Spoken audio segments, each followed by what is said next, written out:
नमस्कार विद्यार्थी मित्रांनो, आजचा हा व्हिडिओ स्पर्धा परीक्षेची तयारी करणाऱ्या विद्यार्थ्यासाठी आहे आणि शालेय विद्यार्थ्यासाठी आहे। विद्यार्थी मित्रांनो, लग्न केव्हा करायचं, शारीरिकतेनं, मानसिकतेनं, आर्थिकतेनं सेटलमेंट किती वयापर्यंत व्हायचं या व्हिडिओमध्ये आपण विवेचन करणार आहोत। विद्यार्थी मित्रांनो, आज जर आपण पाहिलं तर ब्राह्मण आणि मारवाड्याच्या मुलामुलींचे लग्न हे 28-30 वर्षापर्यंत करत नाही। त्याचं एक कारण आहे की हे विद्यार्थी किंवा मुलं मुली वयाच्या 28-30 वर्षापर्यंत शारीरिकतेनं, मानसिकतेनं, आर्थिकतेनं परिपूर्ण होत नाही म्हणून ते लग्न करत नाही। पहा, जेव्हा ते सक्षम झाले तेव्हा त्यांचे लग्न करतात आणि तेव्हाच ते मनाने आणि शारीरिकतेच्या बाबतीत सुखी समाधानी असतात। आता ब्राह्मण लोक काय करतात, सत्यनारायणाच्या पूजेसाठी येतात, खास म्हणजे ओबीसी समाजामध्ये, आणि आईवडिलांना सांगतात की तुमचे मुलं आता मोठे झाले, 10वी शिकलेत, आता त्यांनी कॉलेजला ॲडमिशन घेतलं तर ते मोकट बनतील, लोफर बनतील, उद्या तुमचं नाव चाललं जाईल।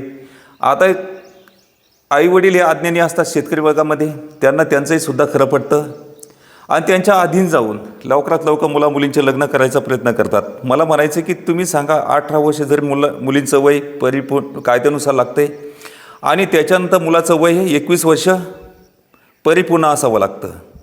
असं जरी असलं तर या वयामध्ये मुलं मुली हे शारीरिकतेच्या बाबतीत, मानसिकतेच्या बाबतीत आणि आर्थिक बाबतीत हे सक्षम नसतात। त्यांचं 28 ते 30 वर्षापर्यंत काय करायचं, एक नंबर शरीराला मजबूत बनवायचं आहे, व्यायाम करायचा आहे, वर्कआउट करायचं आहे, चांगलं अन्न द्यायचा प्रयत्न करायचा। जरी समजा उदाहरणार्थ जे गोरगरिबांचे मुलं असेल, चटणी भाकर खाऊनसुद्धा त्या ठिकाणी ते मजबूत शरीर बनवू शकता, हे निश्चित आहे। तर वयाच्या 28-30 वर्षापर्यंत शारीरिकतेनं सक्षम व्हायचं। 2 नंबर शिक्षणाच्या बाबतीत तुमची ही शिक्षणाची ताकद खूप महत्त्वाची आहे। तर वयाच्या 28-30 वर्षापर्यंत सर्वोच्च तुम्हाला सांगतो, कमीत कमी 200 पेजेसचे पुस्तकं वाचायचे।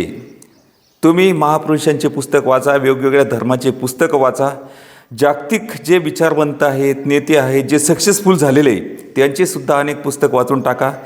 त्याच्यानंतर स्पर्धा परीक्षेचा अभ्यास याच्यासाठी करा की शासन आणि प्रशासनामध्ये आपल्याला जायचं असेल तर शासनामध्ये जायचं असेल तर तुम्हाला मतदानाच्या माध्यमातून निवडून यावं लागेल, आणि प्रशासनाच्या बाबतीत जायचं असेल, नोकरी लागायचं असेल म्हणजे शिपायापासून तुम्हाला IAS, IFS, IPS बनायचं असेल तर तुम्हाला स्पर्धा परीक्षेचा अभ्यास करावाच लागणार। म्हणून विद्यार्थी मित्रांनो, 28-30 वर्षापर्यंत विविध पुस्तकं वाचून स्वमनाला म्हणजे तुमच्या बुद्धीला खत पाणी द्या, त्याच्यामध्ये नॉलेजचा म्हणजे ज्ञानाचा साठा करा आणि परिपक्व बनवा। तुम्हाला खडकाच्या आत दिसलं पाहिजे चांगलं काय असतं, वाईट काय असतं। एकदा तुम्ही विद्वत्तेच्या बाबतीत बनले तर त्या ठिकाणी तुम्ही मनाला शांतता मिळून, आणि त्याच्यानंतर तुमचा वडा असेल सगळ्यात महत्त्वाचं आहे जीवन जगण्यासाठी। काय जीवन जगण्यात जसं शरीराला सुखी करण्यासाठी चांगल्या अन्नाची आणि चांगल्या व्यायामाची आवश्यकता असते, तर मनाला सुखी करण्यासाठी चांगल्या विचाराची, चांगल्या ज्ञानाची आवश्यकता असते। त्याप्रमाणे आपण पुढे पाऊल टाकायचं असेल तर आपल्याला बाहेर कुठं जायचं असेल, पाऊल टाकायचं असेल किंवा कोणती वस्तू खरेदी करायची असेल तर आपल्याला काय असते, पैशाची आवश्यकता असते, त्याच्याशिवाय आपलं पान हलतच नाही। म्हणून आपण काय करतं, पैसा, आर्थिकतेच्या बाबतीत आपण परिपूर्ण सेटलमेंट बनायचं। 28-30 वर्षापर्यंत पैसा कमवायचा, घरदार बांधायचं, गाडी काय जे घ्यायचं समजा ते घ्यायचं आहे। म्हणून मी तुम्हाला एकच सल्ला देईन शेवटी एकाच लाईनमध्ये, तर विद्यार्थी मित्रांनो, की आपण कोणत्याही 28-30 वर्षापर्यंत लफड्यामध्ये पडायचं नाही, प्रेमामध्ये पडायचं नाही, लग्नाच्या भानगडीत पडायचं नाही। स्वतःला या तिन्ही बाबतीत मजबूत करायचं। तुम्ही अगोदर आणि बाईचा नंबर लावायचा नाही। अगोदर जो नंबर लावायचा, 1 नंबर शरीर, 2 नंबर शिक्षण, 3 नंबर पैसा, 4 नंबर त्याच्यापुढं गाडी, पैसा आणि बंगला, आणि शेवटी नंबर लावायचा आणि बाईचा। तुम्ही सुरुवातीला नंबर लावला तर जीवनाचा धिंगाणा झाल्याशिवाय राहणार नाही। आपल्या स्वतःचा धिंगाणा करून यायचा नाही। तुम्हाला बरोबर सांगितलेलं आहे, कारण तुम्ही सळसळत्या वयामध्ये आणि सळसळत्या वयामध्ये वाकडा पाय पडू द्यायचा नाही 28-30 वर्षापर्यंत, कारण तुम्ही समजदारपणे 28-30 वर्षापर्यंत कसा पाऊल टाकायचं हे तुम्हाला समजणार आहे आणि तुम्ही तुमच्या पद्धतीनं जीवन जगू शकता। पण याच्यामध्ये काय आहे, वांग मार्गाला लावण्यासाठी अनेक असतात, चांगला मार्ग दाखवणारे कमी असतात, वाईट मार्ग दाखवणारे अनेक असतात। म्हणून याला काय, याच्या माध्यमातून आपण स्वतःला बचवायचं आहे आणि अभ्यासाकडे लक्ष द्यायचं आहे। पहिलं शरीराला आणि मनाला सुखी करण्यासाठी आपण त्या ठिकाणी प्रयत्न करायचे. याच्यामध्ये प्रगल्भ झाल्यानंतर त्यानंतर तुम्हाला काय करायचं तुम्ही ठरवायचं. आलं लक्षात.